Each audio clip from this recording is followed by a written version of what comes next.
Bonjour à tous. En ce 18 juin, vos journaux reviennent massivement, parfois avec les mêmes photos en une, sur la bataille de Waterloo et sur les reconstitutions qui se déroulent 2 siècles plus tard.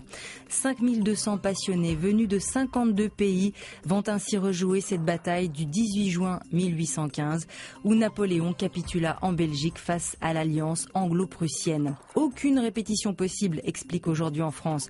Chacun sait ce qu'il doit faire, normal. Ce ne sont pas des figurants, mais des gens qui ont une vraie connaissance historique et qui savent obéir à un roulement de tambour, explique l'organisateur de l'événement.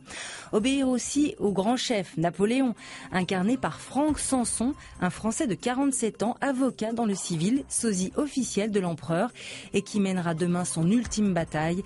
Il prend son rôle très au sérieux. Quand on évoque l'absence de la France à ce bicentenaire, il rétorque « Mais la France est là, elle est représentée par son empereur ». À l'Élysée, dont le locataire, rappelle Le Monde, a pourtant beaucoup donné de sa personne en matière de commémoration historique, on n'a pas envisagé une seconde de présence protocolaire, si ce n'est celle de l'ambassadeur de France en Belgique.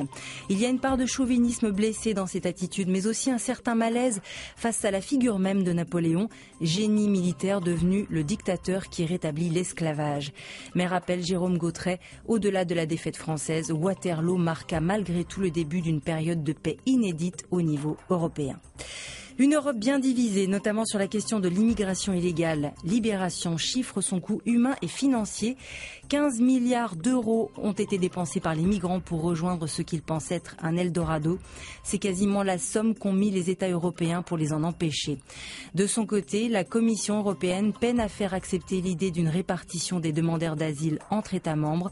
Un égoïsme national difficile à comprendre, écrit le journal, quand on sait que cette mesure concernerait 40 000 demandeurs d'asile.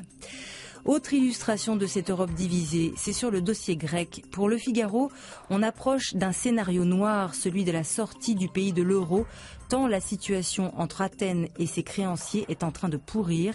Les uns comme les autres ne veulent rien lâcher et la réunion de l'Eurogroupe qui a lieu ce jeudi semble vouée à l'échec, écrit le quotidien. De son côté, l'Humanité évoque le rapport du Comité pour la vérité de la dette.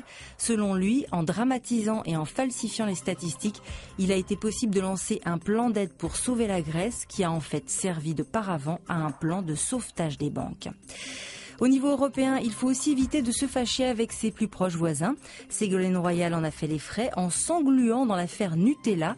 Elle avait accusé la célèbre pâte à tartiner de contribuer à la déforestation. Tollé en Italie, la patrie d'origine du Nutella. Ségolène a dû présenter ses excuses car dimanche, François Hollande sera à l'Expo universelle de Milan dont le thème est précisément l'alimentation. Et si je vous parle de tornade bleue, ce n'est pas pour désigner notre ministre de l'Environnement, mais l'équipe de France féminine de foot qui a balayé le Mexique hier d'un 5-0, accédant ainsi au 8e de finale de la Coupe du Monde. On a commencé par une défaite masculine, on termine donc avec une victoire féminine. Bonne journée à toutes et à tous, à demain.